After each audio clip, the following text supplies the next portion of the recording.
In this section, we're going to discuss the temperature dependence of the rate constant. The rate constant and temperature begins with the following equation, where K equals PZE to the power of the negative activation energy over RT. This equation was introduced earlier in this presentation. It is known as the Arrhenius Equation.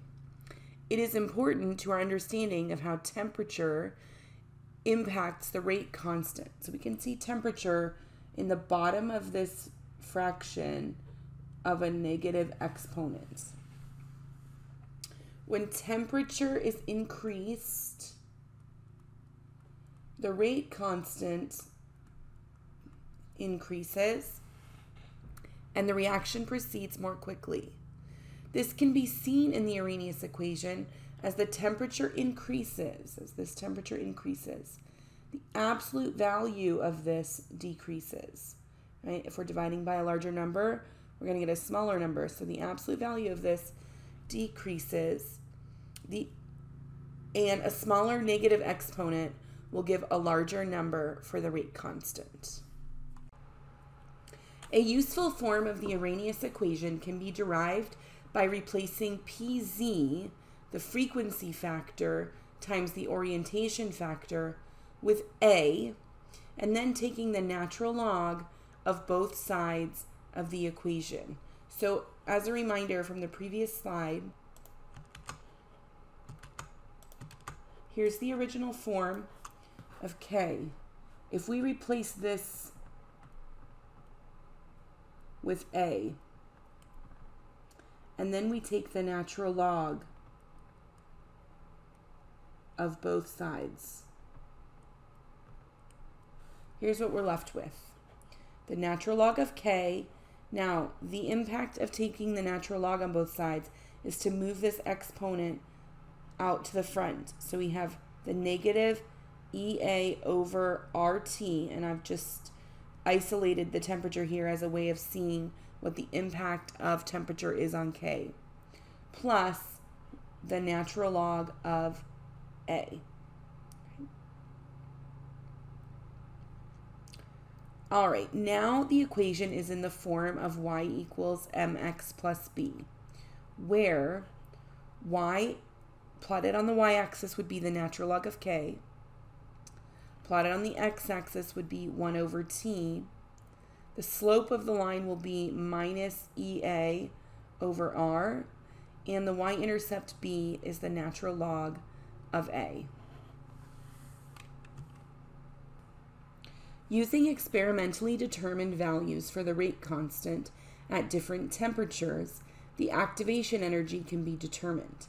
A plot of the natural log of K versus 1 over the temperature in Kelvin will give a straight line. Activation energy will be equal to the slope of the line.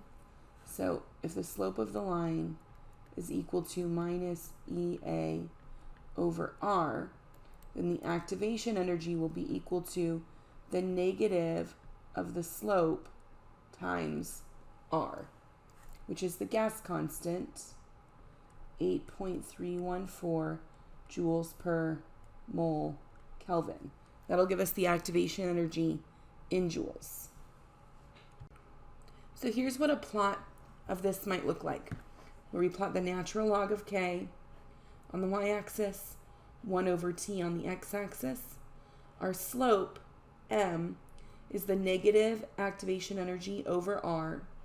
So the activation energy found from the slope of the line would be the negative R, which is the gas constant given, multiplied by the slope of the line, m. Maxwell-Boltzmann distributions. The temperature of an ideal gas is proportional to the average kinetic energy of its particles.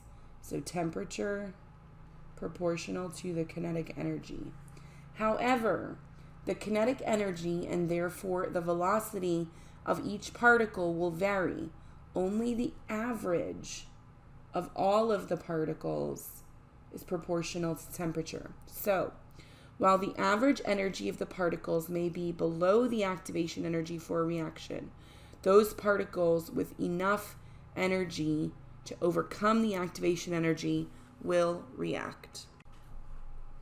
The Maxwell-Boltzmann distribution of kinetic energies of the particles in an ideal gas is shown here at two different temperatures. So at a higher temperature, we have the red curve. At a lower temperature, we have a blue curve. The average kinetic energy of the particles shifts higher as the temperature increases, as we would expect.